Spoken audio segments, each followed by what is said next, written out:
This is a brief introduction about the global community. is a mutual aid fund. is a social financial network, and it is a community of people who want to be free. How does it work?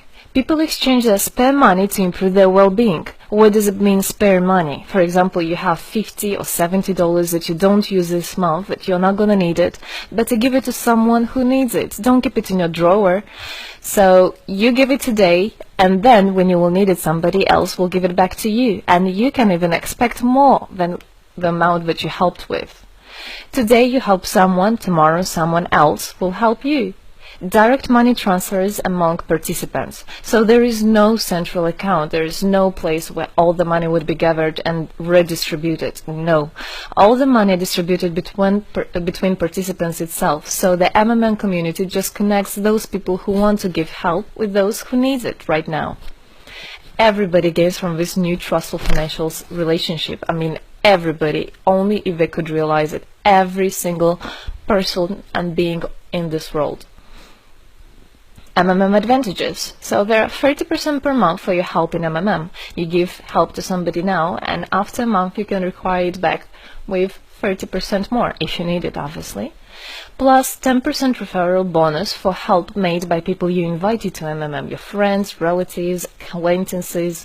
So, for example, if your friend came in and he gave $100 help to somebody, you can get $10, but it's not out of the money that he gave help with. No, it's given from the community. managers benefits. So if you're a manager in there are some benefits you can expect, which is 5% from the first level participant contributions, those who you consult directly. There's 3% from the second level participants contributions, which is from those whose managers are your first level participants, and so on. It comes 1%, third level, 0.5, fourth, 0.3, and so on, until there's 0.01 out of all the next levels, starting from the 9th level. So you can build structures and you can get benefits out of it. Examples of help, 30% per month. So for example, if you provide help with $50 to somebody in a month, you can expect to have 65. In 2 months, you can expect 85. In 3 months, you can expect to have $110. Somebody after 3 months that you provided help with can give you back even more than twice back. And if, for example, you give $100 to somebody, in 1 month you can expect to have $130, then $169, and after 3 months you can expect to have around $220. So after giving help with 100, you can expect to have 220. What does it mean? It means you can have a higher quality of life. So for example, you want a vacation which costs $500, you can just, let's say, deposit, give help to somebody, contribute to somebody with $225 around, and after 3 months, if you want, you can get it $500 back. So in this way, everything can be discounted. If you want a car, if you want a laptop, if you want a house, the amount can be discounted due and thanks to the community. How is it possible?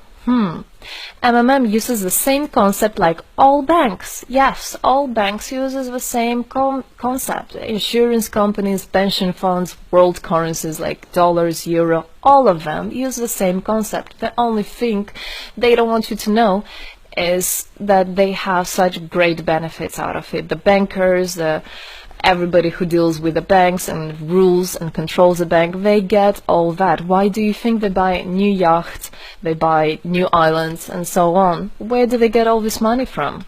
Yes, they get all this money from you. What does, they just give all these opportunities and benefits to you, to simple people. You can have all of that the bankers and other great rulers of this world have. People are paid from the money collected from other people.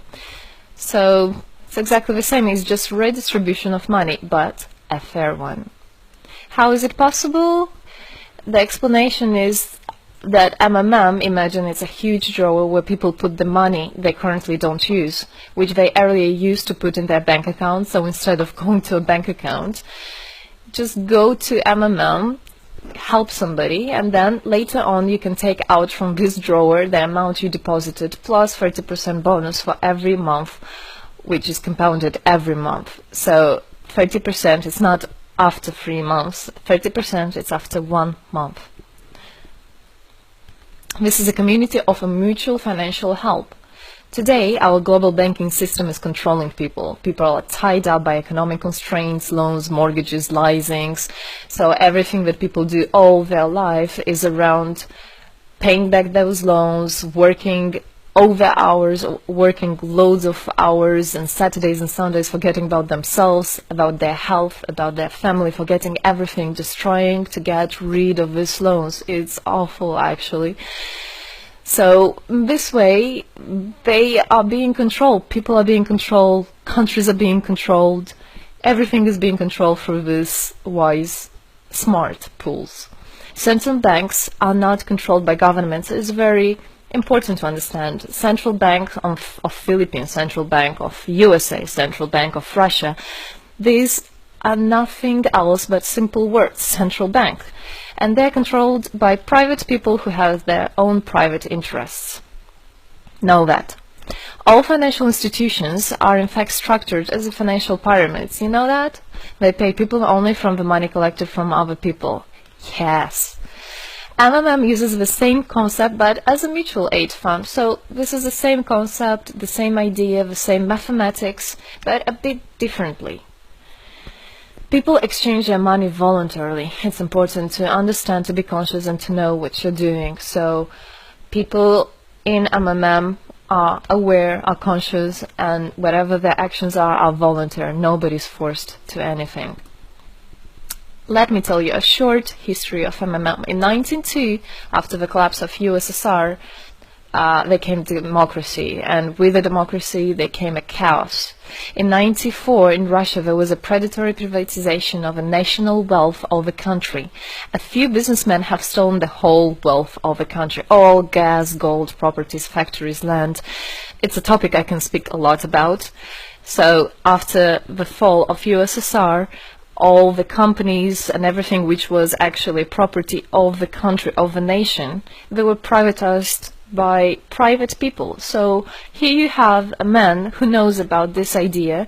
He comes and he says, this factory, this building, this houses, this is mine. He didn't do anything, but because of the laws at that time, and obviously only the top ones, only the oligarchs did that, they made the rules and the laws for themselves. So if there was a plant